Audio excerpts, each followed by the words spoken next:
if you look at this pick of Bannon and you look at Sessions and you look at what that could mean in terms of the Attorney General and the AG's office, that's about your life. That's not really about, an ideological difference. This is about whether or not I am going to feel safe in my country, in my community, in my skin.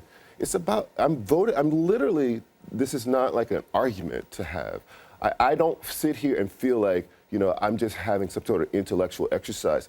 I'm talking about the fact that I have 3 kids walking around this planet, walking around this country. This is about my life. And for me, there is nothing bigger than having a place, being able to lay down at night and feel like they are at home in their own country or not. And I'm increasingly of the mind that maybe they are alien to this administration and this country because of the kind of the attitudes that the people in that administration may have, or that they may be turning a blind eye to people who have even worse attitudes or coddling people who have even worse attitudes.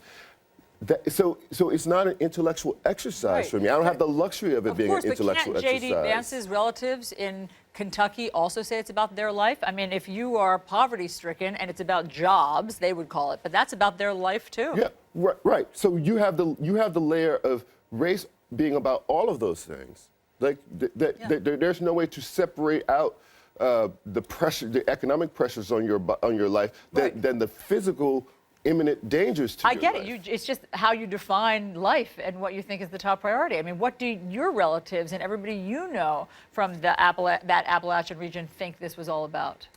Well, they think it's about a lot of things, and of course a lot of people voted for Trump for very complex reasons. But one thing that I always try to bring up is that if you look at the juxtaposition of the map of counties that were most afflicted by this opioid crisis versus counties that flipped to Donald Trump, it's really striking how the opioid crisis seems to have predicted support for Donald Trump. So I do think there's a real sense of crisis. It's not the same sense of crisis that Charles is talking about, but there's a real divide. And I think a failure, frankly, from my folks to recognize why people like Charles are so worried, but also a lot of folks on the left, a failure to recognize why so many people were so motivated to vote for Trump because they felt very afraid for the future. I think neither side